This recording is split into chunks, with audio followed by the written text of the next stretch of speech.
Hello and welcome to the Sweaty the Farmer and the Game Design, where we inform you officially that dark matter tastes like vanilla ice cream.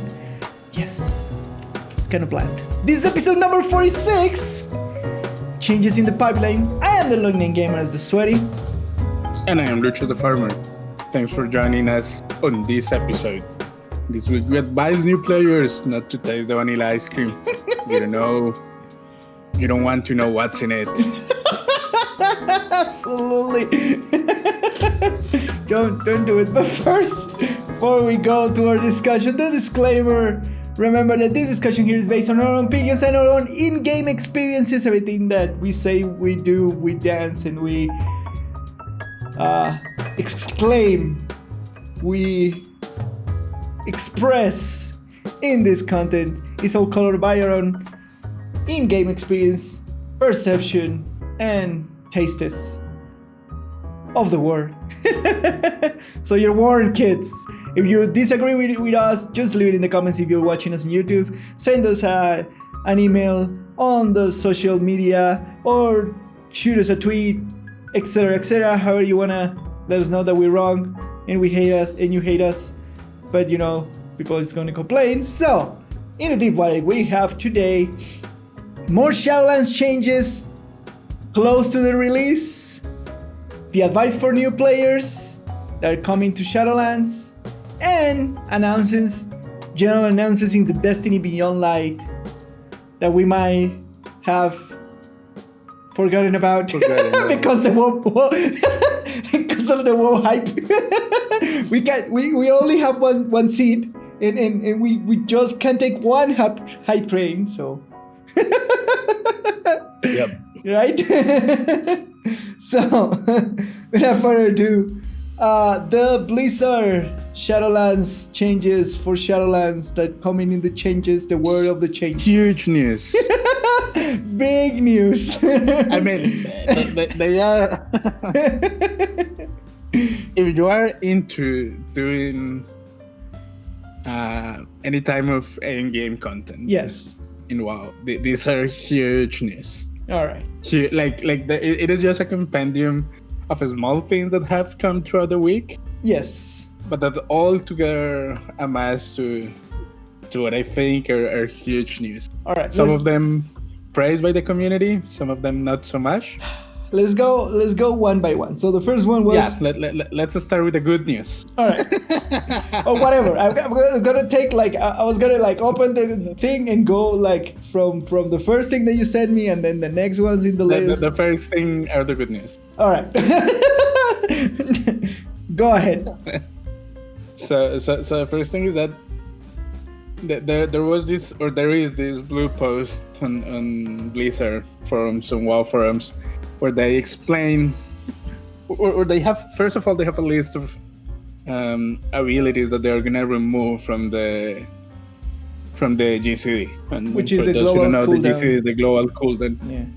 And for those that, I don't know if we have people that don't know what that is, but it just means that what the GCD is that there is a collection of spells or abilities of things. Yeah. So that when you press one of them, it starts a counter for all of them at the time, so that you cannot mass press all of them. So you press one of them, there is a counter that counts for all of the abilities on the GCD. Yeah, correct. That's why it's called global cooldown. Correct. And what that means is that, first of all, the community is super divided by this. A lot of people do not enjoy the global cooldown. Yeah, people. The global cooldown. Yeah. And they're kind of, and the global cooldown was a huge thing in BFA, and Blizzard is kind of taking a step back. Yeah. And reviewing what is in the cooldown for all of the classes, and they're taking some of them out of the cooldown, at least for the PTR, and they are asking for feedback, basically. Yeah, there is a bigger discussion to be had about global cooldowns, because now that I've been exploring other MMOs deeply beyond WoW, is is not a common thing. It's kind of a choice that developers make to have things on global cooldowns, because you can always have like individual cooldowns and you will be fine, technically speaking, right? It depends. It depends if your spells have casting times or not. Depends on a lot of things. Yeah, it depends on a lot of things. So I've seen it in WoW, like, and now I have seen it in Final Fantasy XIV, which is weird, but I kind of like it more in that game because of the combo system that the game has inside the gameplay, because it makes sense to wait for stuff because you will get rewarded for the wait, so the global cooldown doesn't feel that bad in the Final Fantasy case. And I've been playing ESO, and ESO doesn't have a global cooldown. No. It has individual cooldowns, and you generally go through a rotation. But we have to know that ESO has less spells overall. You only have 5 spells in the front of a bar, right? And then you have the option of changing weapons, and you have a second bar with another 5 spells. Compared to what like WoW and Final Fantasy offers is like a lot less, right? You effectively have that is one of the reasons why games like Final Fantasy and WoW have gone through the global cooldown thing, right? Because of the amount of spells that you have access to in like a rotation, or like the amount of things that you can do inside of like a window of action, right?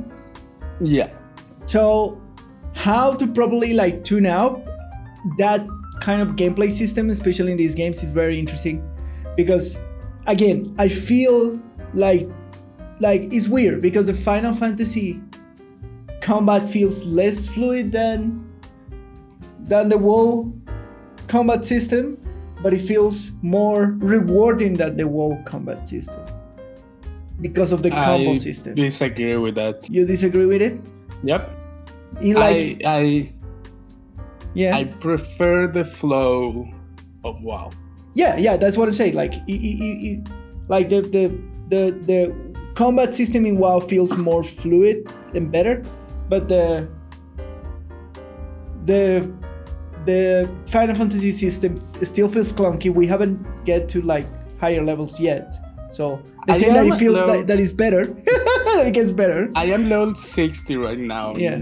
In my summoner in Final Fantasy. Yeah, and it still feels clunky. What I was. It doesn't feel. They hide the clunky.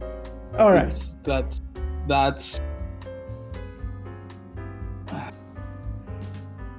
How do I put it? How do I explain? Okay, so with words, try. With examples too, it works. I'm gonna try to explain where I find the difference between both things. All right.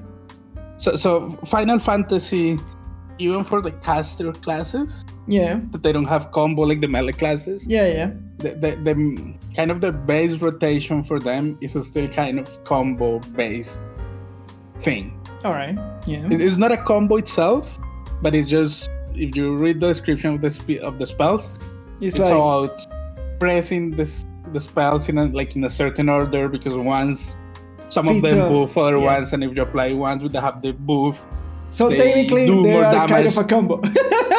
So they basically operate like a combo, even though it is not specifically a combo. But they do operate in this combo-ish flavor of fighting. All right. And basically how I see it works in Final Fantasy is that they have the main combo things on the cooldown. Yes. On the global cooldown. Correct. And then you just have fillers to press in between. Yeah, like instance, your combo. Like like kind of like things that don't depend on the combo between the rotation. So you have a lot of off cooldowns. Yeah. That you press in between the main thing to fill it up, and the whole getting good at it is knowing which fillers to use in which part of the rotation, and which fillers to use so they align with certain buffs. All right. Yeah. I'm not saying it's easy. I'm just saying that's how I think the system works at a basic level. Yeah. I don't know if you agree with that. Yes. Okay, so what I was saying that they're only filling things up is that the basic combat thing, which is still just your basic rotation, it's still, for me, for my personal taste, it feels clunky because no matter how many bells do I have to press of the global cooldown, I still do know what the basic rotation is in the background, and that still feels clunky to me because it's like, oh, all right, press 2.5 seconds, press 2.5 seconds. One thing that feels good is that for the most part, the casting times are designed in a way that they align perfectly with the global cooldown. Yes, correct. Yeah. So that is satisfying, but it's still clunky for me in the sense that, I know the main rotation is these things, and then I'm just looking for things to fill in. All right. While the WoW system is less combo-ish based, is more setup based. Yeah, it's more trigger. Sometimes it's trigger and setup based. Like you set up your buffs, and then if you have a trigger, you should like do this ability instead of this one. But it's not mandatory. Like the Final Fantasy feels like, if you read the description, it feels very. You have this and this that buffs this other spell. Yeah, this ability or this. Yeah, thing. you get used to it. Like for example, me as a lancer in like I'm level 40 right now.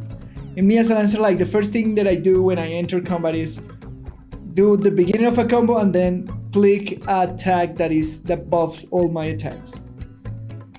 And then start the rotation. And then start like the damage, the full damage rotation. We have like 3 big spells, and between it, I can feel buffs and debuffs and one in a couple of instances if I want between the main damage rotation.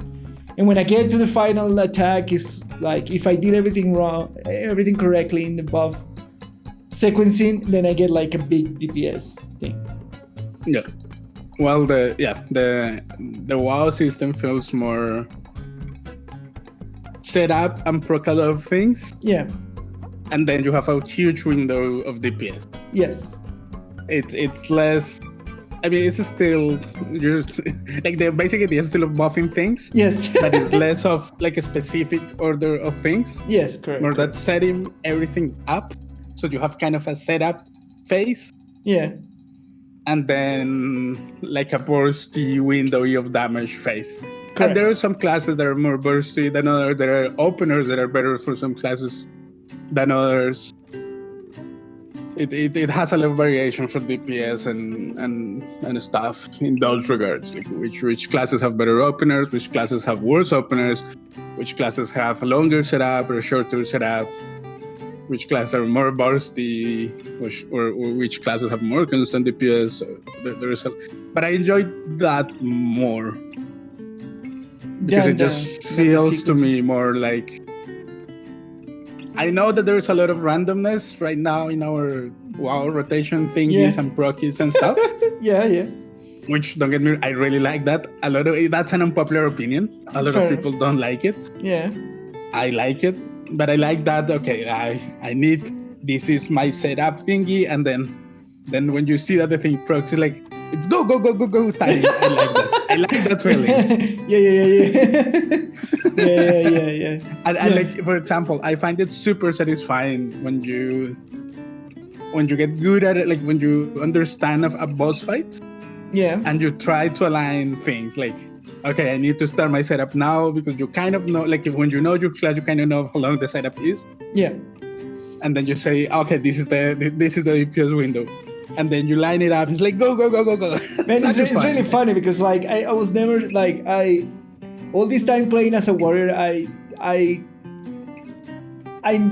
less worried about my setup, because my setup is just like 3 buttons that I press that gives me more rage.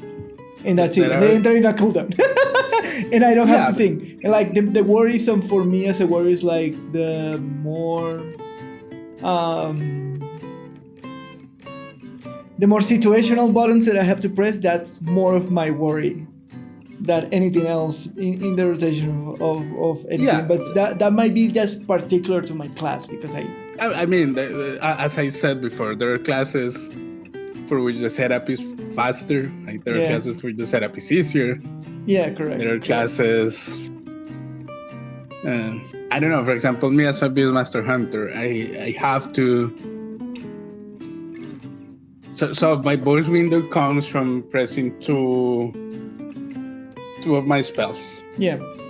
But in between, for that to be effective, I have to keep above going through that spell. And the whole thing is that you have to, like, there are abilities that give me more or less charges to press that spell. And the thing is that I need to have, to make it the most efficient thing, I need to have at least 2 charges of that spell. I will when the DPS window is gonna go off. Yeah. And it's like lining those things up. And it's not like you cannot do it in a set order because there are a lot of randomness in the proccing of things. Correct. And you have to move and stuff. That's what I enjoy about the... To catch that window. And there are a lot of classes that are like that. Like mages are also a lot of setting up. Oh, now I have this proc. It's going to last this many times. Then set up, proc. Oh, I have all the proc that I need. And then it's go time with your big damage. Yeah, for me as a warrior, it's just like, make sure not to take damage and be well positioned. And if something goes wrong, you have a button to press. so you don't fuck it up. That's it. I'm done. But okay, that's the difference, how it feels for me at least. Yeah. And that's why I enjoy more the WoW system. Fair enough. Do I agree with the whole with the global cooldown thing? I see why it is in place. Yeah. Because if it is not in place, then the setting up thing becomes just trying to press 20 keys at the same time. That's why we have macros. even if we have macros. Yeah. I mean, you don't want to macro all the things because not all the cooldowns have the same cooldown. Correct. Yeah. And even when you're out of your burst window, you still want to use some of the big cooldowns that are like places, not the bigger ones, but the ones that are in a shorter cooldown, so your DPS is not just complete trash. Yes, correct. But so I see, like, I see why the GC is a good thing. Fair enough. Do I agree with that with all the things that are there? No, because some of them feel super clunky. Yeah. Just because you have to wait for no reason to press buttons. And I feel like let's go back with. I agree what they say on the blue post. Yeah. And basically what they're saying in more or less words is that a lot of the classes have like 2 or 3 spells that are part of this setting up thing for the burst DPS. Yeah. And that's what they on the post call burst cooldowns. Yeah. And basically what they're doing is that they're taking one of those abilities for pretty much all the classes out of the global cooldown. Yeah. So you can press your big cooldown on so your big burst damage on the GCD, and then immediately press the one that is off the GCD, and so that it doesn't feel clunky at its press, and just look, oh, but I need the other one. Click. Yeah. So now having one and the other one is like, okay, it feels more react the whole combat thingy. That makes sense. Yeah, fair enough. So which I agree. I agree with most of the community that it is a good change. I know that for hunters, which is the only one that I play at a reasonable level to understand the rotation at a reasonable depth. Yeah. They're taking aspect of the wild out of the global cooldown, which is amazing because it's one of the. You basically want to press Bestial Rat and then Aspect of the Wild, align those 2 buffs at a time. Yeah. And basically, because that's the thing that is going to give you your window of DPS. So it's the main thing. Yeah. And then you want to put all the things inside that window. Yes. And basically what's happening now is that you press Bestial Rat and you have to wait a couple of seconds to press Aspect of the Wild. And that's the clunky part of getting into is kind of, oh, but I'm tripping myself. Yeah. With aspect of the wall being off the cooldown, is gonna feel more reactive to get into the DPS phase. for the warrior, which is the class that I play, is like avatar. It doesn't matter really because it's a buff that it is a buff for the protection warrior that you wanna press on cooldown. The buff lasts 10 seconds and the cooldown is 25 seconds. Oh, but that's a huge change. Yeah, and you just wanna press it off cooldown like every time. You know what I mean? Like you wanna keep it on. Yeah, but not only that, but like basically with the defensives being on the global cooldown. Yeah. Making the decision, like then pressing a defensive or not, is the difference between making a defensive decision or keeping up the DPS. And like let's say, for example, you wasted your global cooldown on another spell. Yeah. And then big damage is incoming and you don't have your defensive area. And then you're toast. And that feels bad. That's what I'm saying. Like all of the changes that concern like taking defensives out of the cooldown, out of the global cooldown, those are good defensive because it makes the decision like it makes the surviving decision easier. It's not like, oh, I made a mistake, I don't have my defensive. No. Yeah, correct. Because what you do as a protection warrior is like you keep this buff up all the time because the window of when you don't have it is like 14 seconds, something like that. Yep. And in that window of 14 seconds when you don't have the avatar on, you can use all the other three big cooldowns for defensive that you have as a tank. Yeah. Right? So I don't feel that it's a big change, but it certainly is going to be like more fluid to keep, I think, like high defenses all the time in those windows. Instead of like sometimes stripping you off of not having avatar correctly because you're like doing something else. You know what I mean? Like your windows of avatar is going to be more exact because that's not in the global cooldown. So if you're like in the middle of a damaging or crowd control rotation and your avatar is available, you cannot use it after you finish whatever crowd control and avatar. But precisely that is what makes it a big change. Yeah. Because you can have your defenses like a lot more consistent. I do think those defensives are a big change. Fair enough. Yeah, like you are making it sound. Now that I'm thinking about it, I'm kind of like realizing, it's actually a big change. It is exactly. Especially like you may not feel it tanking in raid because you can't rely on more people. Yeah. But I'm pretty sure for tanking dungeons. Where you have to, especially like high key dungeons. Where you have to be more precise about your own cooldowns. Yeah. Because there is there is no other tank to save your ass. Basically. it is all on you. So So maybe in those cases, those defensives are gonna feel more important. But I think it's a big change. It's a good. Now that I think about it, yes, because in those high levels, like seconds. Yep. Without defensive it can mean you're dead. that you made a mistake using your global cooldown and now you're out of defensives. You're dead. That's gonna kill you. That's gonna one shot you. Absolutely. Now that I think about it, it's because it was on the global cooldown and it's a buff that you have to keep on cooldown. I didn't think about it much. You know what I mean? It's like, I know that you don't think much about your class in WoW. Come on. And that makes me sad. Stop it. We have had this discussion multiple times. I actually enjoy playing tank on the I don't know, but maybe Seal is a good mentor for tanking. Seal is a good raid leader. Yeah. So he actually made me feel smarter for some reason, but anyway. He knows your class better than you.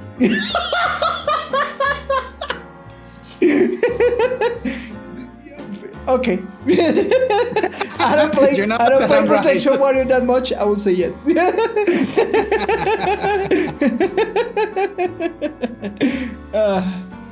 the next one for me, which is Recklessness, is another one that is on cooldown every 20. It's the same thing every 25 seconds, and it's just generating me more rage, and it's super convenient because now the thing about the warrior is that they're not burst damage, they're constant DPS. So now this is gonna allow me to keep even more constant DPS, which is just happy times. Happy times, yeah. And I mean there are changes like this for all the classes. Sadly. I wonder about the red palette, the paladins changes. There's a lot of things taken off of the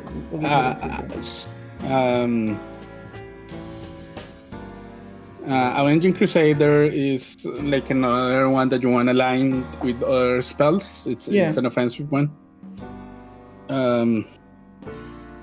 Same thing with Avenging Wrath. Okay, yeah.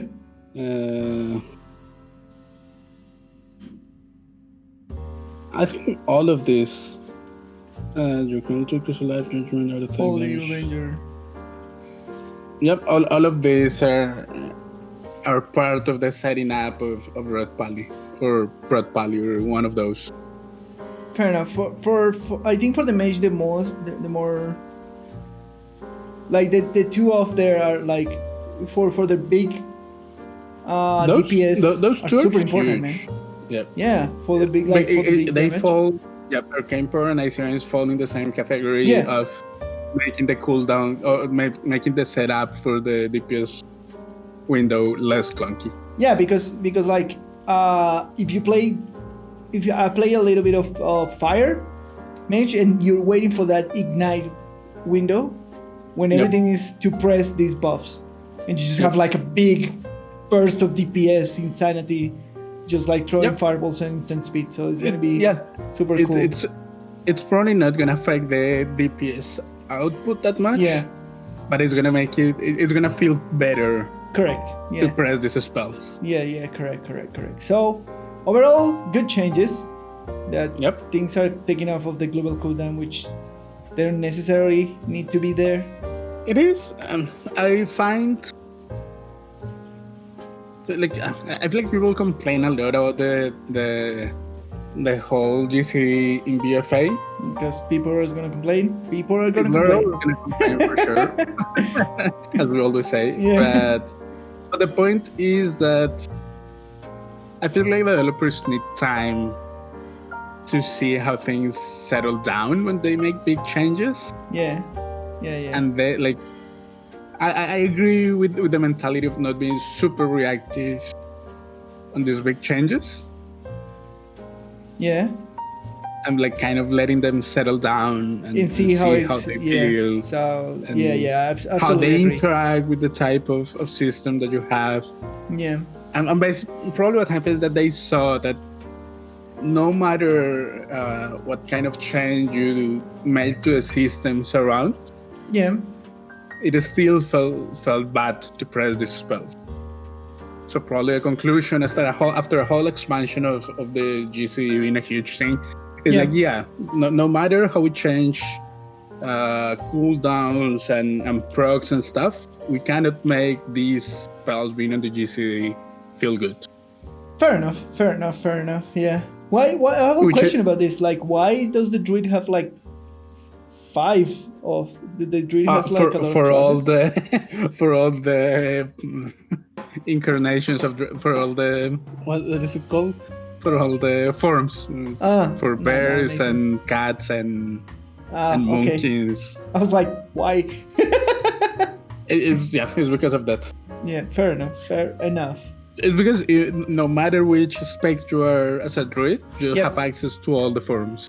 And being in a given form changes some of your spells, even if it's not much, but it gives you access to some of the spells. Interesting. So overall, good news. These are amazing news. Good news. And I'm not super harsh on Blizzard saying like they took too long. No, I think these are the kind of changes that are like a fundamental mechanic of the game. Yes, that needs time to be settled down and studied. And yes, absolutely agree. And like evaluate all the things playing around them, if you know what I mean. Yes, absolutely agree. So I'm happy. All right, cool. I cannot complain. So now the unhappy changes. some changes that they don't seem like a big deal, but I think they are. We were discussing like now when I see these changes now I understand the seals worry that we're not going to be able to do much back in Nihilot after the pre-patch that we were discussing last time. Okay. Yeah, now that I see these changes, like, yeah, we're going to lose a lot of power, even if as a raid group. Anyway, go through it. Let's go through it. This has nothing to do with that. Anyways. I don't It has know a what little you're bit to coming do with that. A little bit. Like, we're Not losing really. a lot of buffs and stuff. We have in our raid group people that gives us all these buffs. Yes. We can just get a tune, get the buff, kick the tune out. That's what people will do, probably. Yeah, fair enough. So the raid buff changes. It's basically that they're removing the buffs. They're effectively removing the buffs that you can get from battle scrolls. Yeah. So now you cannot get the strength or attack power, the intelligence, the stamina, the physical damage, and the magical damage buffs. You cannot get them from battle shouts. Yeah. You will need the classes that have the buffs Correct. in your party to apply the buff. Correct. And those classes are warriors for battle shout, mages for arcane intellect, and priests for power word fortitude. Yeah, stamina buff. That's priest, right? Yep. Yeah, requires a priest. Yes. And even those buffs are getting nerfed. Like they're getting nerfed 5% for each buff. So sad times. I mean, the buff on itself getting nerfed or not doesn't matter as much as just having the buff. Yeah. Because you say 5%, sure, doesn't sound like much, but it's 5% for everyone in the raid, for example. Yeah. And that amounts to a significant amount of damage across all the raid team.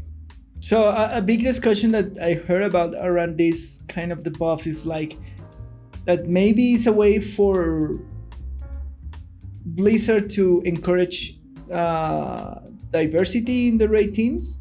Like you want to have at least one of these buffs. Absolutely that. Yeah. But it encourages less diversity. Yeah, because you want a warrior, you want a mage, you want a priest, you want a demon hunter, and a monk. But beyond that, you don't want anything. You want whatever does more damage.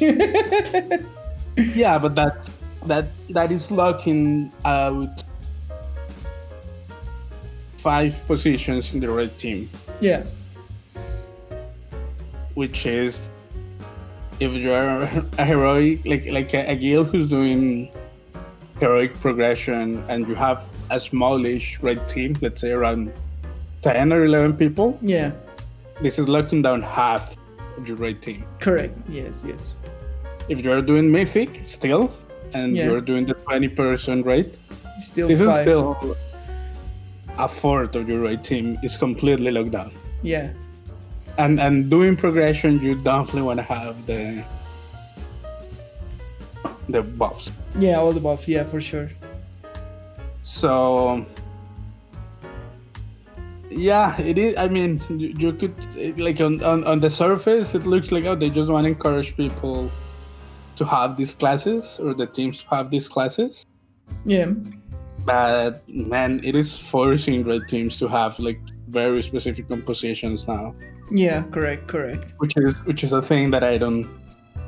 Yeah. That I don't like. I don't like either forcing people down at set things for these kind of activities. And that's what's gonna happen. Like I'm 100% sure that when the world first raid is coming, you're gonna see in each red team at least one warrior, one mage, one priest, one monk, one demon hunter. Yeah. And the explanation, why do we have that? Because of the because of the raid buffs. Yeah.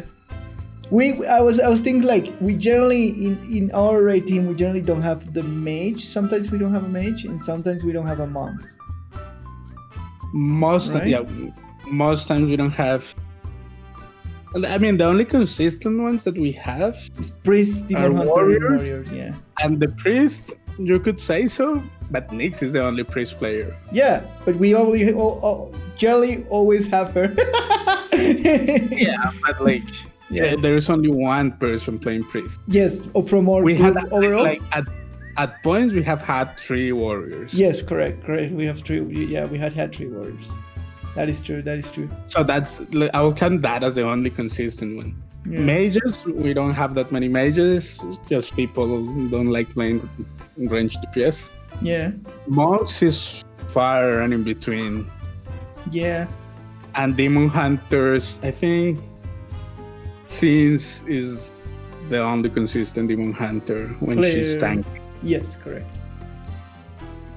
Which is a tank demon hunter. She doesn't always tank, and she doesn't always tank on her demon hunter. Correct. Yeah, correct. Do we now need all these buffs in our group? Probably, yeah. Probably when we're doing progression, it will be super useful to have all these buffs. Well, I mean, we are probably not gonna care. Yeah. Because we're very chill. Yes. Although I don't know the position of our raid leader on this. Yeah. But at her we're a very relaxed guild. Yeah. So we're not gonna force anyone to play anything. X or Y, yeah. But it may affect the speed at what we can progress to. Yes, for sure. That's for sure gonna happen. Because again, 5%, it doesn't sound like much.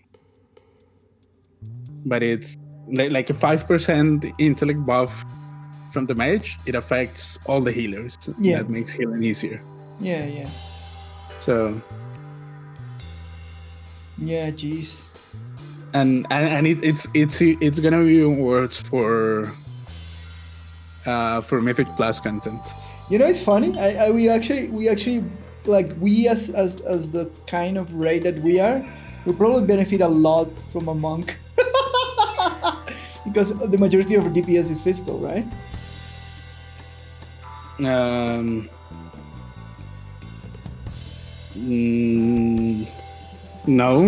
I mean, paladins do physical, but they have a good chunk of magical damage. Demon hunters are physical, like pure physical. Do they have like? They have a good chunk of magical damage. Really? Yep. I thought they were more physical than anything else. You are mostly physical. I am mostly physical. All my DPS is physical damage. Yeah. Rose is physical damage. What other DPSs do we have? We have paladins. They have a mix of both. We have 2 They're mainly warriors, physical, for sure. which is Tobu and Barely. We have druids. We have rogues. We have 2 rogues. We have 2 hunters, including you. Yep. And then we have a lot of paladins for reasons.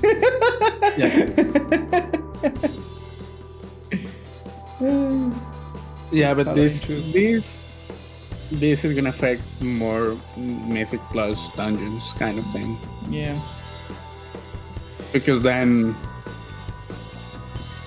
for example, a lot of the meta compositions and for as low as I care the meta compositions and stuff, yeah, people bugging stuff are gonna care. Yeah, fair enough. So for example, if a party already has a warrior tanking, let's say, they're definitely not gonna accept a warrior DPS. In terms of composition? Yeah. It's not gonna bring anything to the table. Yeah. It's better to have than a demon hunter for the buff, for a mage for the buff, or in terms of what of Mythic Plus? Yeah. Yeah, they probably want like a warrior tank and priest on monk healing. Wait, there's 5, right? We're gonna get like into a meta of stuff. To force meta for the bosses. For pushing high keys. Yeah, probably there is gonna be.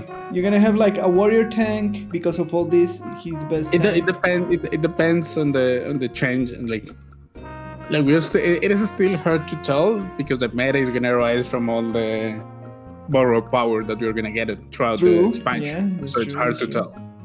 Yeah, but like in face value. In face value, it's like...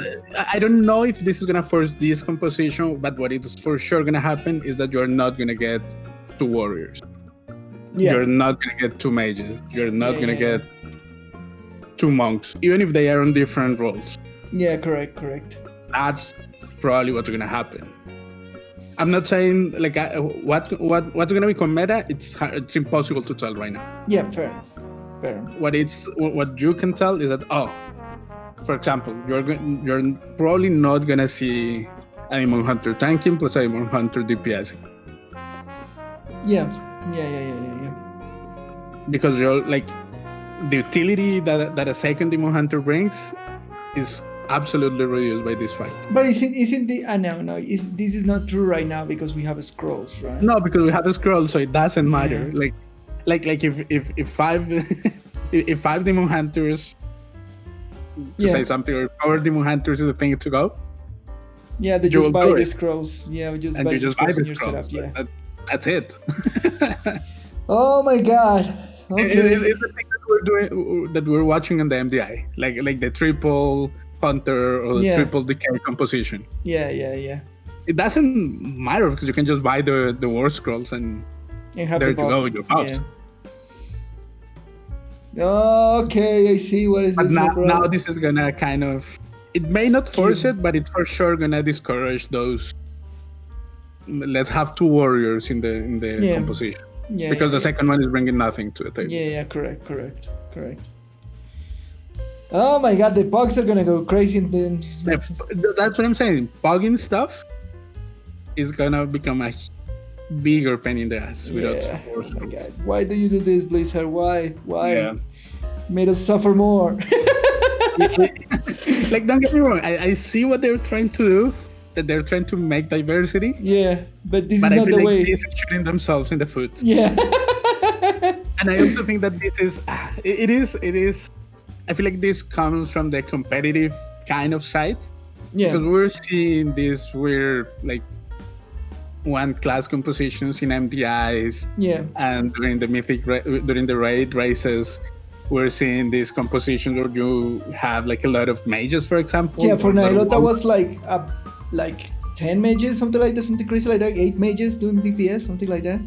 Things like that. So I see that they're trying to discourage those cases. Yeah. But and that's all good and all. Yeah. But I feel like the fact that this is having downstream to bugging and that kind of content for the general population, because and that's what we are. and I saw it in a videos, like they should not balance around the competitive side in an MMO, because they absolutely should not. Because that's not the idea. You're not saying you're not selling World of Warcraft Mythic Plus races. You're saying World of Warcraft as an MMORPG. I agree. So this is such a weird news to me. Yeah, because it's clear that they're balancing 4 races. I don't know if that's where this is coming from. Yeah. All I'm saying is that that's how it feels to me. Yeah. Because I cannot find any other good explanation to why they would get rid of the scrolls. Yeah. Of the scrolls. Like I cannot see a good reason to do it. Yeah, correct. Aside from like they wanna force things. And they try to like lower the value of those buffs to say like no. It's not. You don't have to. Yeah. Yeah, but there is still like 5% for a 20-man raid is meaningful, dude. Yeah. Especially, for example, and that's the thing, like it's meaningful especially on the brackets that they're attacking. So if you're pushing high level keys, that 5% of damage is going to be huge. Yes, correct. If you're racing for a raid, 5%, that 5% is going to be huge. Yes. And it's going to be huge for normal guilds doing progression, for example. Correct. When you have that like almost wipe, you have 3 people left alive. And you have that 5% buff, then it's gonna get you there. that 5% could be the difference between getting the kill, like those 3 people left alive, getting the kill or not. Yeah, correct. Yeah. So I don't know. I don't like this change of it. I'm with you. I don't like it either. So huge changes. Yeah, huge changes. It's huge because it changes the whole horizon of pugging. Yeah, you ruin it. And on top of that, you have to factor the certain classes and certain covenants can open give buffs in the middle of the mythic classes stuff. So it's another layer too. So now it's important you're a warrior from X, a covenant or something like that. I mean, the whole covenant abilities for the dungeons, they look interesting. We'll see. It's a can of worms to see how those are gonna play. In the actual. But this feels like it's gonna create more coercion between in those systems in pugging. And this is gonna make more friction in pugging for sure.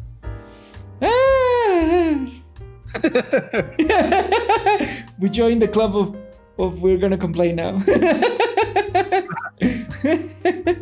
Sadly for this one, I don't see the reason to it. Yeah, me neither. Like I don't see beyond forcing high level, which you shouldn't do. Again, you're not selling World of Warcraft the mythic raid race, the game. Right. Again, I really would like to hear them like explain to me why they're doing this. That's why it's concerning. It might be something that I'm not seeing. There is no blue post, which is the way that Blizzard communicates their reasons. But we may be missing something out of the reasoning for this. Yes, that can be true too. Yeah. And I would like if I'm wrong, I would like to know why. What. Yeah. And why? We could just be 100% wrong. Yeah, fair enough. And this is not gonna have any effect. For our next topic, staying in World of Warcraft. Advice for new players that are coming back to WoW or that are starting WoW in the Shadowlands era. So what is this about? So this was a forum post that I found, and so there I've seen, it's not in this post, but I've seen a lot of mixed reactions to the Exalt Reach experience. Yeah. There are some people saying that it's good. There's a lot of people saying that it's kind of boring because it pulls you kind of on rail tracks. Yeah. And especially if you're 100% new, you have to do BFA. Like if you don't have, this is your first new tuning account. Yeah. You have to Exalt Reach and then you have to BFA level. Really? What didn't give you the option to go to an expansion to level up? Isn't that the idea of the system? That is the idea of the system.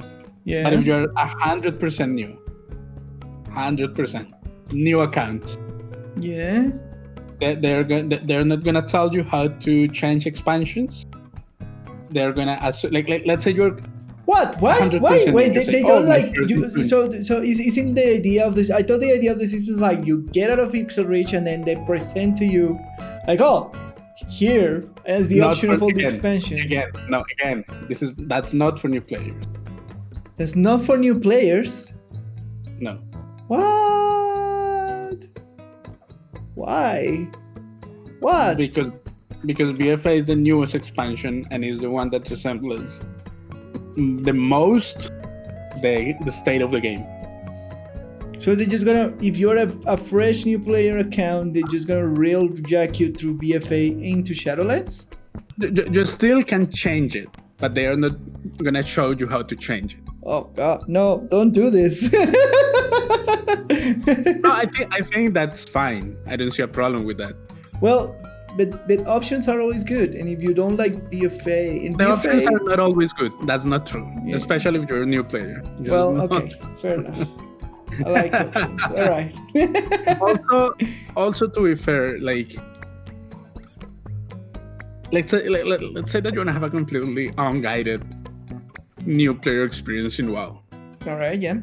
The game looks and plays more like BFA than how it looks and plays if you choose, for example, Burning Crusade. Fair enough. Yeah. It's like, yeah, the difference is kind of significant. It's huge. Yeah. Let's say, and let's say that you're like completely new to a game. Yeah. You have no idea what anything of this is. You Yeah. do your thing up to level 10, and then they give you 6 options. Yeah. Yeah. You And pick you choose, I don't know, Pandaria. Pandaria. Yeah. Or Lich And King. that's not cool. Anything. Yeah. And then you go, it's like, oh, this is cool. Yeah. And then you finish, you're level 50, you enjoyed your experience, and then you go to Shadowland. Yeah. What? What? it is a huge whiplash. Yeah. Yes. What's going? What? The game doesn't look the same. There's a huge Yeah. difference. The game doesn't really play the same. Correct. Yeah. And it just that they're like these newer expansions. It's basically Legion, BFA, and Shadowlands. They have all these systems that are kind of borrow power systems that if you're playing one of the old expansions, this makes no sense to you at all. Yeah. It's like, why should I advance and why do I have to grind like a bunch of stuff? Yeah, so in that sense, To be fair, when I was leveling up the warrior, I did kind of like the weird artifact system and presentation from Legion, but I still left that asking myself why. Yeah. Yeah, so and let's say that you did all your level experience in vanilla. Yeah. All right. Jesus. And then and then you go directly to Shadowlands Can as a you new even- player. Is that an option? Can you even do that level of experience in vanilla? In vanilla? Yeah. Is that an option? No, like for Shadowlands, you'll be able to level up to the vanilla content for sure. Wow. Okay. That is an option. Jesus. All right. Okay. But let's say that you do that, Continue. and then you level 50 fresh. You don't know how anything works, and then you go to Shadowlands. It's like, okay, covenants, conduits, Daily quest, work quest, rares. quest. Yeah. So in that sense, I will Yeah. defend that choice. If it is a completely new player, like they still have the choice. Like it's just they're not gonna show it to you. Yeah. Fair enough. But you still have the choice to go to Chromie and talk to her and tell her, oh, I want to go to this specific expansion. Yeah. It's still on the table. They're just not putting it up front to you. Upfront, But it yeah. makes sense to me that if there's a completely new account, they're gonna funnel you through BFA because Shadowlands is gonna play more like BFA. Than any They other can- thing. Yeah. Than any other You're expansion. That is exposed to all these weird borrow power thingies. Yeah. A little bit more at least. Yeah. So I will defend that choice. That's I see where they're coming from. Is it a good idea at the end of the day? I don't know. But definitely Yeah. I see a good reason to it. I don't know Yes. if you may disagree with my reasoning. No. Yeah, it makes sense. It makes sense that they wanted to get you ready. If they want players to step in and be active in the last expansion, it makes sense that they get you accustomed to how things play in the expansion right before it. Yeah. Because yes, change, like as much as I like to explore the game in general, like and as much as I like to like feel that different feel on the other expansions, unless those expansions are brought in with the flow of the game now, as they were suggesting in one of Taliesin's video, or made like a more like unless those old expansions are kind of update, quote unquote, for more current flow of the game, it's not a good idea to put players in those old pace stuff. Yeah. Like a completely new player. No, it's better to take that player to the current game, and then the player decides if it enjoys. And at that point, you said, okay, I'm gonna make an alt, and now I want to go and see. Like now you know the game at some degree, and then you can make a little bit of a more informed decision. Okay, now I'm gonna level up through Mist of Pandaria, and I just want to see what's up. Yeah. We just want to. Yeah, absolutely. Yeah. I see the benefit. Yes. A lot of people will be like, yeah, but just let them choose. And for a new player, that's kind of overwhelming and confusing things. Yes. In fact, I recall my new player experience in WoW. It was kind of overwhelming at points. It is very overwhelming at points. Yeah. and even like when we're talking to Nix, that she came to in the middle of the not only the middle of BFA, but like in the middle of the patch of 8.3.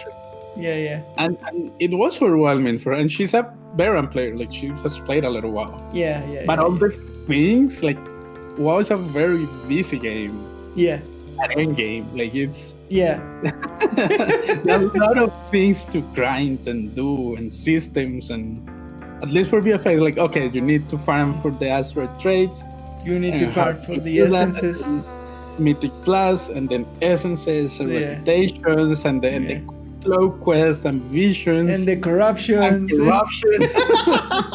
It's I like it, but I do acknowledge that it's a busy experience. Yes, absolutely. And it is overwhelming. Like there is no, like once you reach max level, there is no one thing to do. No, there's a bazillion. A lot of stuff that you should be doing. A bazillion stuff to do. So and she was a veteran WoW player. Like she knows what's up. Since Vanilla wasn't playing next. I think Vanilla or Burning Crusade or something like that. Something like that. But and now imagine like you're a complete noob for MMORPGs. Yeah, it's gonna blow your mind. It's gonna blow your mind. Like especially if you go, okay, no, I'm gonna go to a less busy expansion. Yeah. Like I don't know, Burning Crusade was less busy expansion in that sense. Yeah. And to have your experience, say, okay, this is not that bad, and then they throw you to Shadowlands, and even to begin with, like Shadowlands, like 9.0 is gonna have all the systems thrown at you at max level, everything, like renown, anima power, the covenants, the conduits. Leveling up your sanctum and having access to different things in the sanctum, Torghast progression. Jesus, all right. It's gonna be busy, and if the game, like as a completely new player, didn't kind of show you that that's coming to you, it's easier. Yeah, you'll get used. Yeah, it's gonna be a huge difference. Like. Like if you I get the whiplash, because if you decided to go and level up in, I don't know, Wrath of the Lich King, you the only thing that you're doing is like questing. You're like questing here and I quest there, questing daily and dailies and everything's chill, and then I do quests here and I do dailies and I'm kind of done, and then you pass to this expansion that has like 500 ways to progress, and it has all these weird things. And like rares and like and all these like different currencies. I see it has. I see why they're kind of putting on rails BFA. You may think that it's a awful expansion or not, but undeniably Shadowlands, it's more similar to BFA than it is to Wrath of the Lich King. Will you definitely say that, like, before we close this topic, will you definitely say that BFA is a bad expansion? I wouldn't. I acknowledge that there are things that are bad systems in the expansion. Yeah. For sure. Yeah. Absolutely. Accurate power is it is a good idea on paper, Yeah.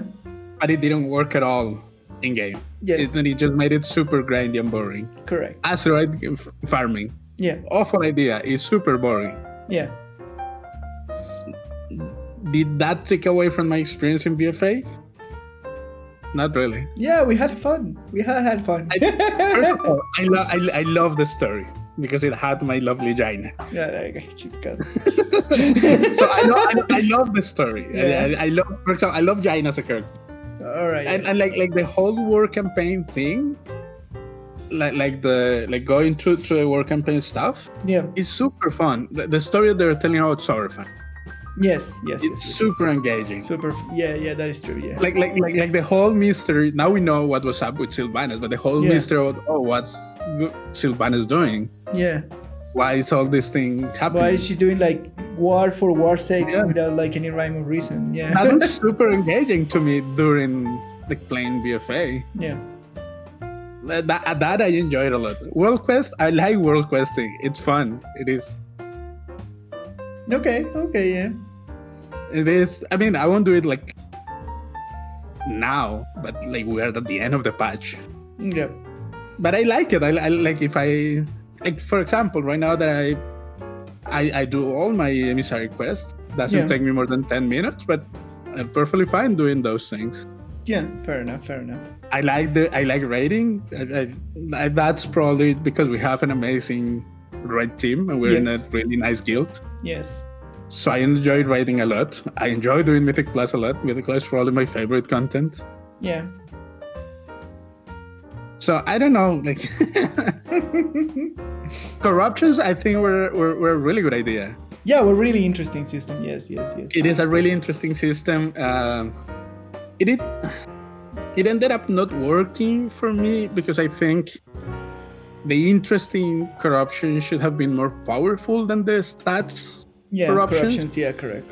But they ended, like the stat ones ended up being, for a lot of the classes, the most relevant ones. Yeah. So that was kind of a shame, but I still think it was an interesting idea. Yep, absolutely. Like, for example, I wish putting crit on everything wouldn't have been my best corruption. Same here. Yeah, like I wish I could have played with Twilight Devastation. Oh yeah, or Echoing Void or something like that. Or Echoing Void or that kind of stuff. Yeah. The interesting corruption should have been more powerful. But didn't they like nerf them? They had to nerf them because they were absolutely broken at the beginning. All right, but I think they pulled too hard. But they pulled too hard, in my opinion. All right, fair enough. Yeah. But again, it is hard. It would have been impossible to balance. Yeah. Because the whole Azerite traits on top of it, yeah. throw a huge wrench in the balance of the game. Yeah, fair enough. Yeah. So basically, for me, for example, for Beastmaster Hunter, crit is good. Yeah. Not because crit is good in general, but because of the specific Azerite traits that are good for us. Yes, correct, yeah. So it's just the conjunction of Azerite traits plus corruption is what made this feeding loop of, just keep stacking crit. Yeah, That's keep stacking certain stats, yeah. So, and those interactions are hard to tell sometimes as a developer. Yeah, fair enough, yeah. So, but I like the idea. I love the idea of corruption. I love the idea of having something that gives you annoyances. Like the slow, the eye that damages you, the thing from beyond. Yeah. It is a neat idea, yeah. It is a neat idea, and I like it. Yeah. But it was perfectly executed. No, but I'm not super harsh on that because they're trying. What's wrong with them trying? Yeah, fair enough. No, it's like fair. They're trying to put things that are interesting, and I'm pretty sure they have learned lessons out of these systems. Yes, absolutely. And hopefully they'll implement those lessons in Shadowlands. And it seems that way. It seems, for example, they hold conduit thingies and that stuff. That seems to be an improvement, or the Legion artifact system. Yeah. So I don't know. Yeah. I enjoy BFA. It was fun. I like the story. Yeah. Well, yeah, I think the change for a new player experience is good. overall because of what we're saying about systems, new systems, and the state of the game right now of retail. Yeah. So yeah. All right. What? Yeah. Can I ask you something? What advice would you give a new player coming to WoW? Just one word of advice. Oh my god. Get a friend. Get a friend that plays the game. I think that would be my advice. That would be your advice. Yeah. Yeah, my advice would be that you have to be patient with people. Yeah. Because there are a lot of nice people in the game. Yeah. But you're gonna come across a lot of assholes. Yeah. At least, well, the advice would be like, get a friend that plays the game and that is nice. Yeah. That would be my advice. It's a good game. And that's nothing against the game, but you kind of need friends in World of Warcraft. As we have said, it's a super socially dependent game. Yes, exactly. So that would be my advice. At least get a friend. All right, and finally for our last topic, 10 things already announced for Beyond Light that we probably don't think about or forgot or didn't notice or whatever. So, I'm going through the list. Let's do it. All right, first one. Beginning of season 12 on November 17, 26? On November.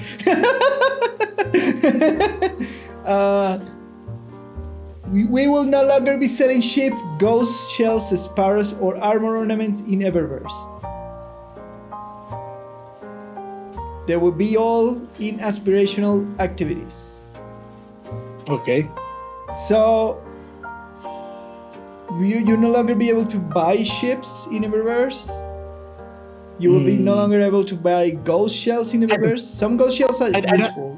I don't think it's that. I think it's if you read the last part, that are visually based on themes from aspiration that I tie to a certain kind of content. All right. So it's like you won't be able to buy what, the Mars exploration, the Osiris. Yeah, let's say the Osiris armor ornaments. You have seen them. Yeah, you have seen them. That kind of thing you won't be able to buy it. Makes sense. That sounds reasonable. Yeah. But that doesn't. But they're still gonna sell those. Yeah, things. I'm sorry. Yeah, the fun and interesting stuff. Yeah. Which is good because that is what's supposed to mean in general, Bungie. Yep. That if you get something for an activity, you shouldn't be able to just buy it for money. That's what aspirational activity means. Aspirational reward means. You discover that water is wet. I mean, sometimes it takes time to people realize that it's wet. Reinvent the wheel.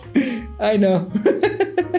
Number 2, we are improving the rewards for aspirational activities, race, trials, dungeons. That means, going forward, aspirational activity will reward players with power, items, and vanity. Not only with power, but with items and vanity. That goes hand in hand with the thing about exclusivity. Yeah.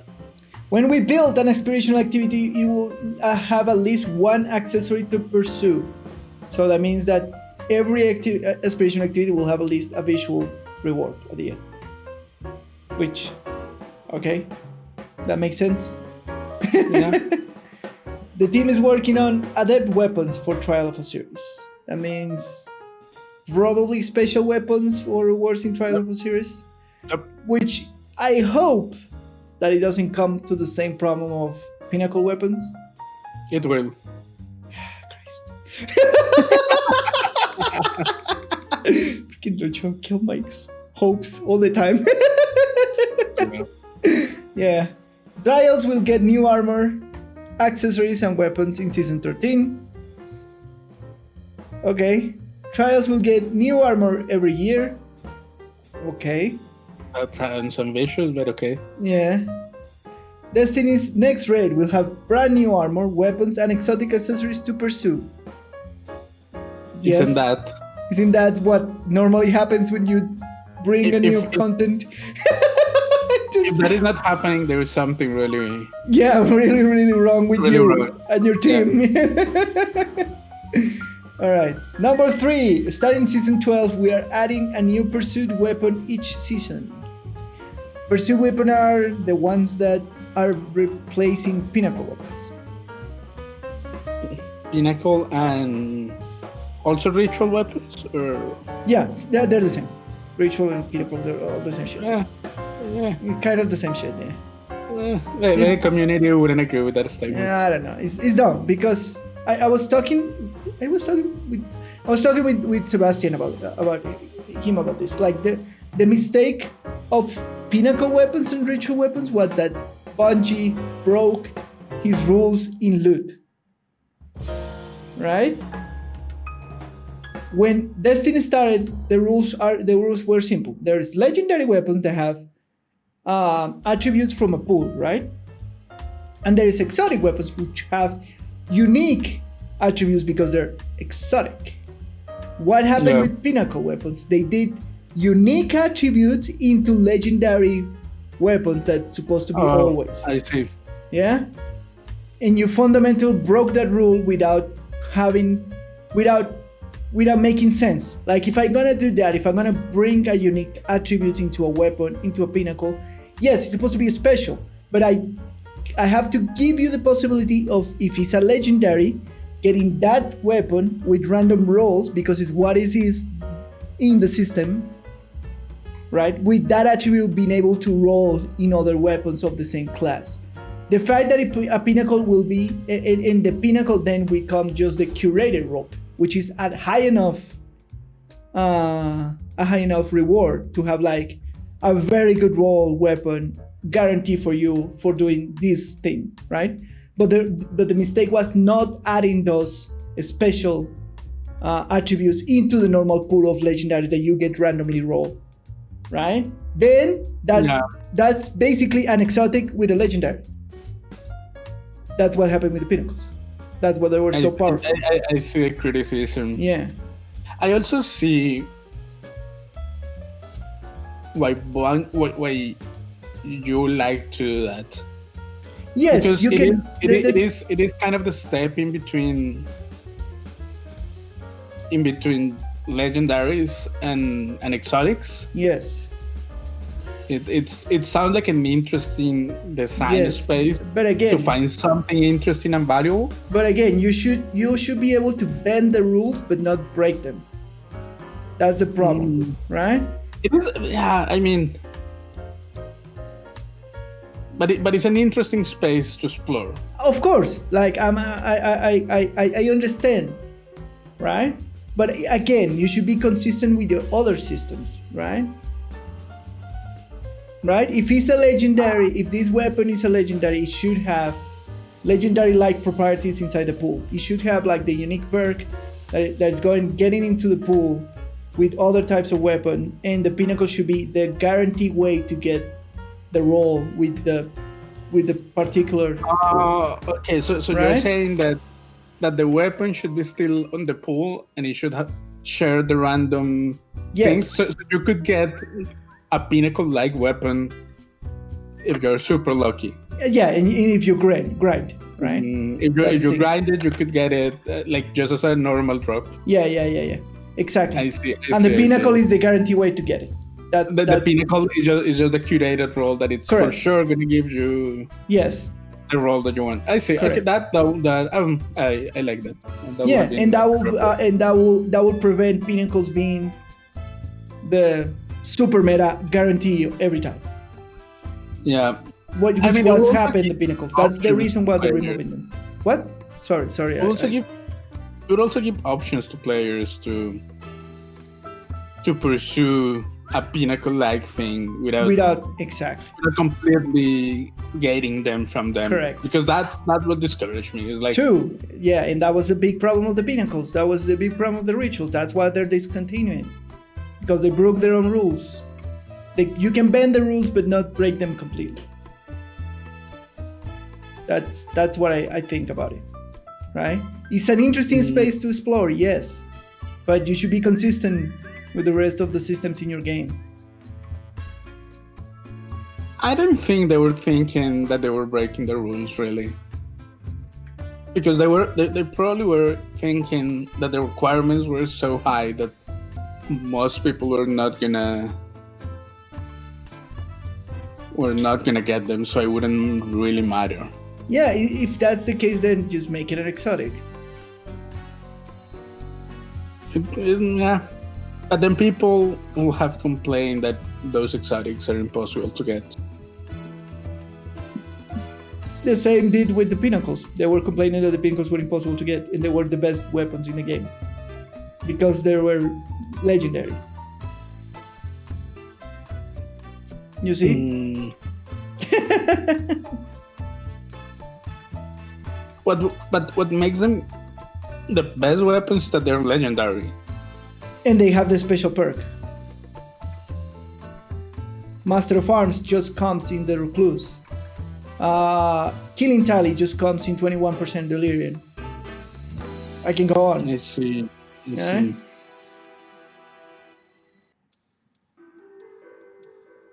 So legendaries shouldn't have uniques because that's the job of the exotic category. I guess. It sounds too rigid, to be honest. I know. I insist. You can bend the rules a little bit.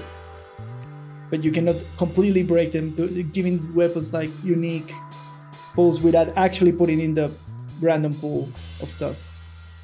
Like killing tally in some other weapons will be super interesting, right? You turn it down a little bit and then you can put it into the general legendary pool, random roll weapons. Right? The same with Master of Arms, the same with the other uniques in other pinnacle weapons. I guess. And that will give you more variety of perks in the rest of the pool of the weapons. That would be good. There you go. I don't know. I just don't care about the pinnacles, to be honest. So. Fair enough, but that's the main problem of it. What's the main problem? I guess the problem is that I never saw them. Like the pinnacles were not a problem to me. Yeah, fair enough. They're like, yeah, they're the best weapons. Like when you play like right now, the Recluse were super nerfed to the ground, but when it was the best. Master of Arms is insane perk. Like it was an insane perk. Because not only benefit you with the weapon, but it benefit you with other weapons. Still, I didn't care. Fair Destiny is not that hard of a game. Yeah, I know, but if you felt the difference of power. Anyways.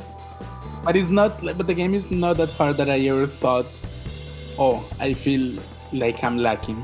Fair enough.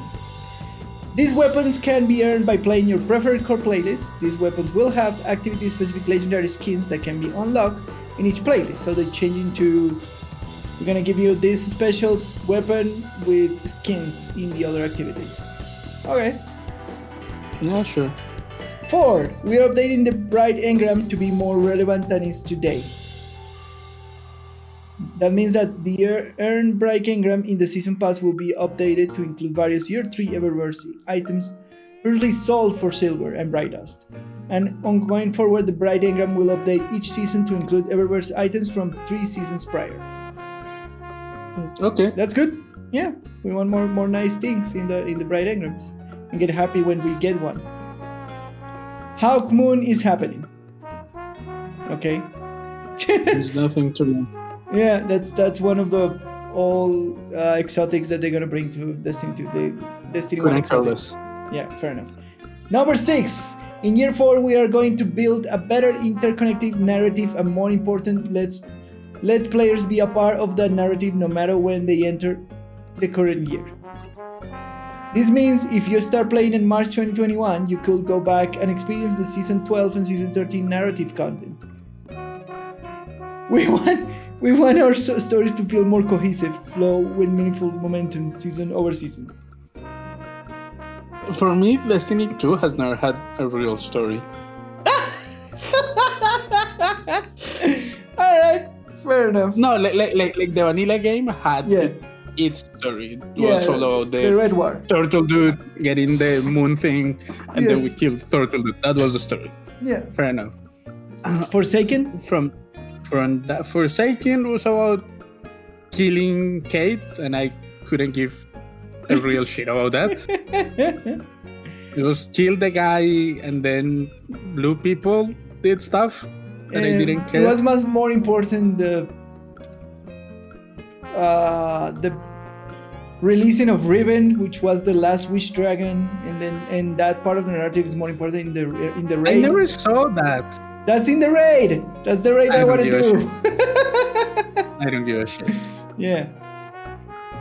Yeah, that has to be with the meatball that you kill at the end. What raid are you talking about? The Last Wish.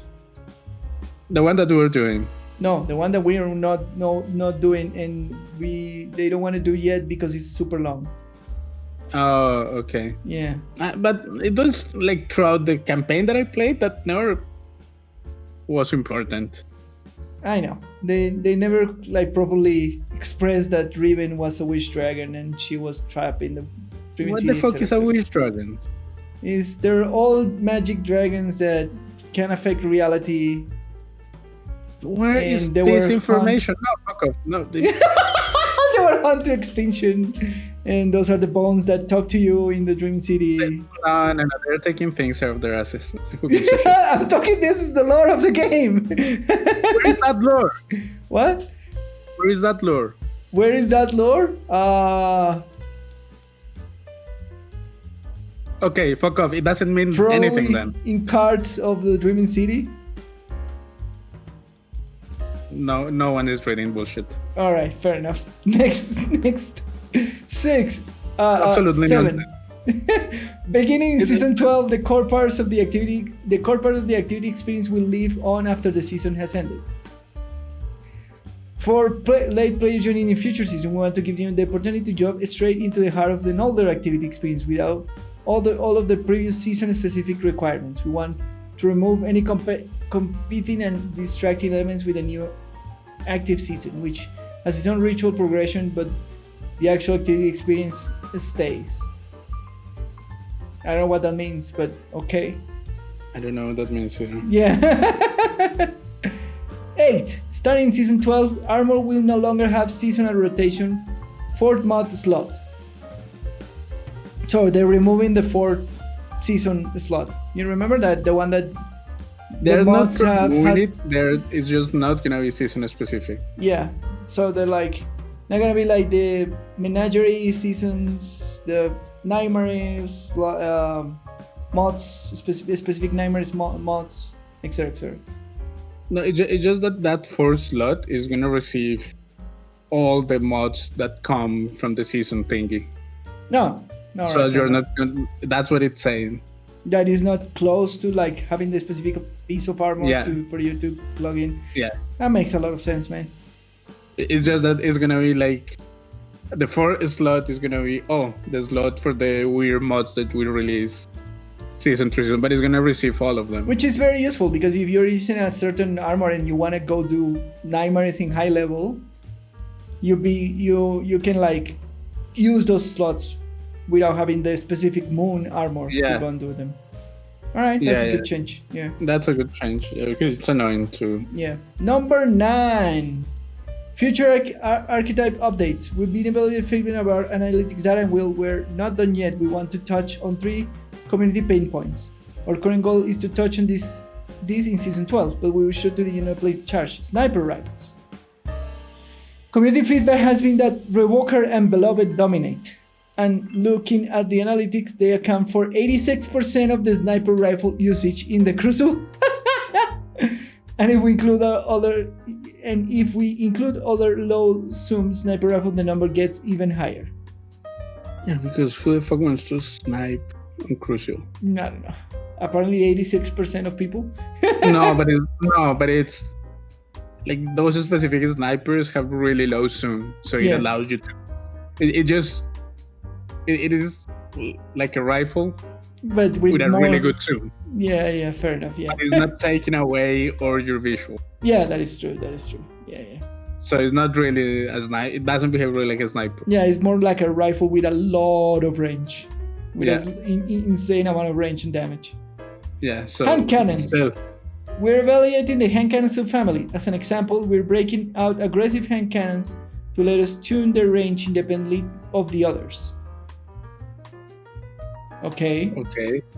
So they're like kind of like tuning different families of hand cannon differently. Yeah. All right, fair enough. They should have done that from the start, but okay.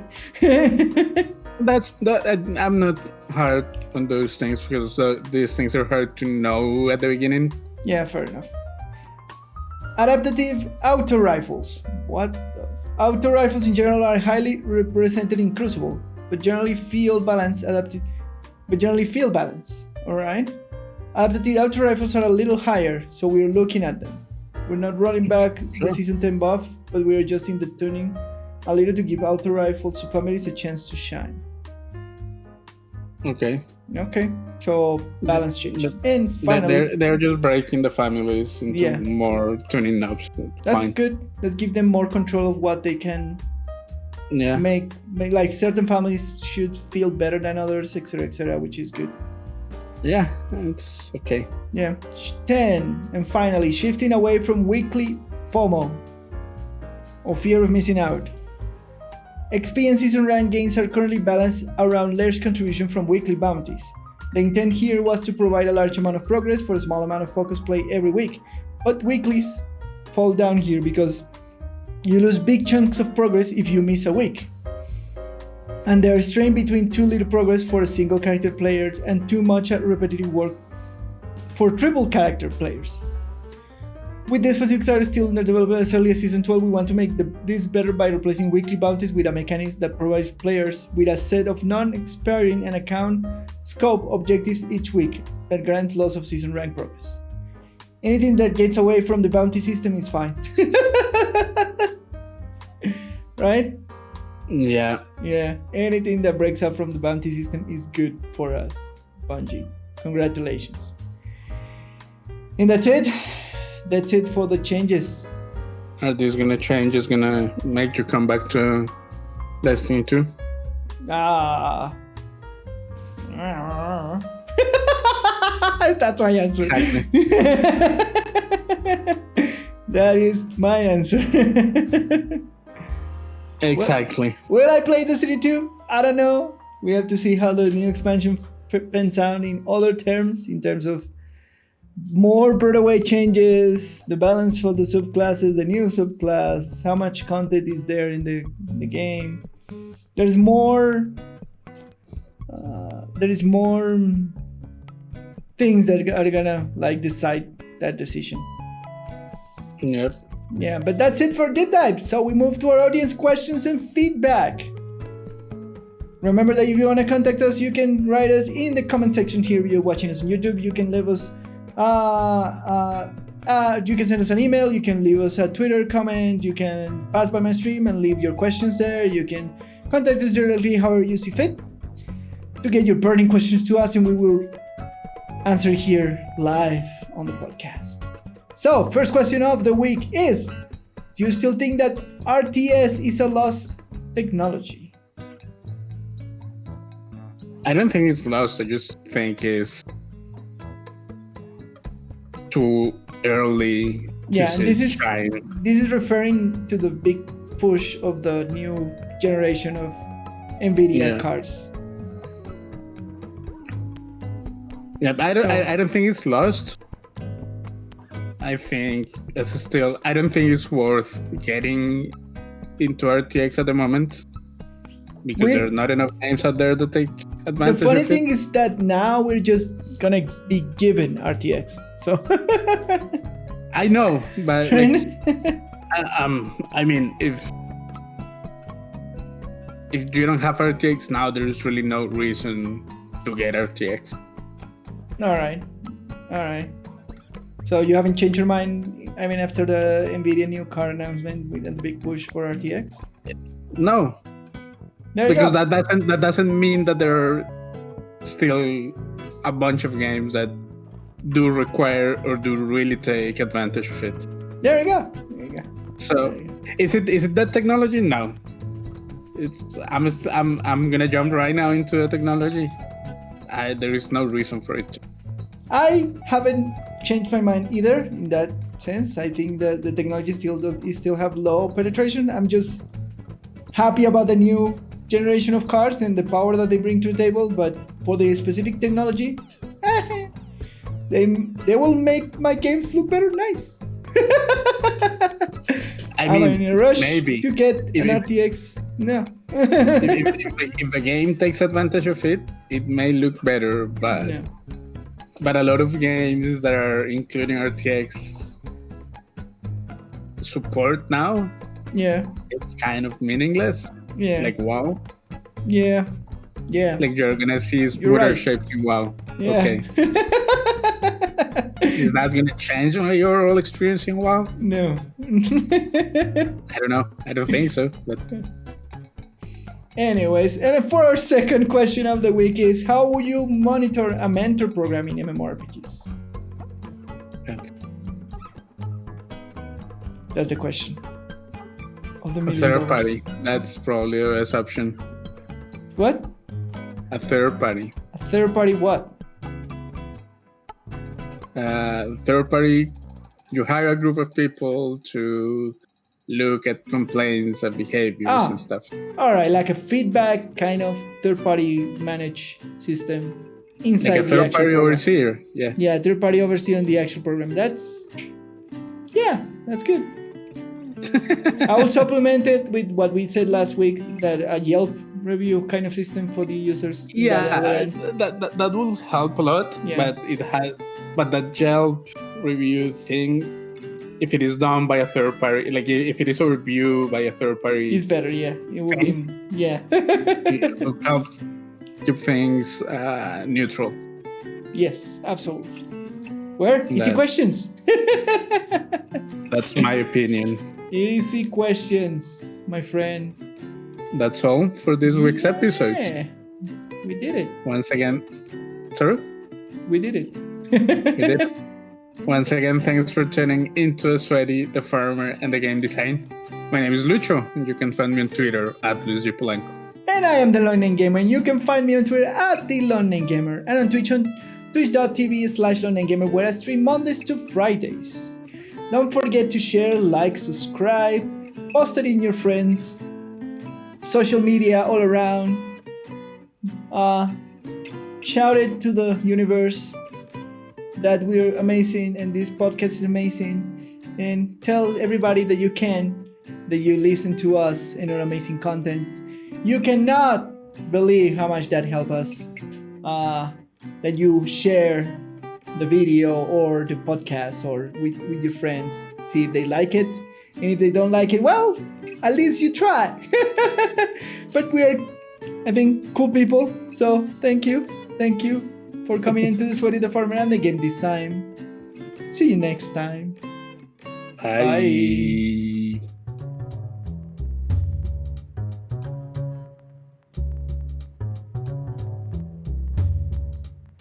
And did you know vanilla is the only edible fruit of the orchid family, the largest family of flowering plants in the world? There are over 150 varieties of vanilla plants. Just like grapes that make wine, no two vanilla beans are the same in flavor, aroma, or color. Vanilla is still the most favorite ice cream flavor in the US. Are Americans super boring then, is my question. They're white and vanilla. And if no two vanilla grapes are the same, then why are they not like vanilla specialties from the vineyard of blah blah blah or something like that? Because if no two are the same, then you cannot make a consistent difference. But they make it with wine. Yeah, but like the grapes are the same.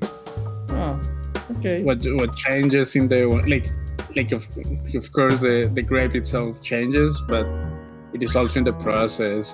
But when like you can have like the same vineyard has consistent grapes across the thing. Okay. If you cannot do that with the vanilla beans, it doesn't matter. Like if all your beans in your own if your own farm are different, then you cannot make a consistent thing that is different from something else. All right. It was just an idea. I'm just saying that could be a case. Yeah. And Spanish conquistador Hernán Cortés. Yeah. He's credited with introducing both vanilla and chocolate to Europe in the 1520s. And Thomas Jefferson is credited with introducing vanilla to the US in the late 1700s. Wow. While serving as an ambassador to France, he learned the use of vanilla beans when he returned to the United States, brought vanilla beans with him. So those two great people are responsible to taking the happiness of chocolate and vanilla to the rest of the world. To the rest of the world. Yeah. Because it was already being used in the Americas. Yeah. We were happy people, and we're always being happy people. Yep. So what is your favorite ice cream?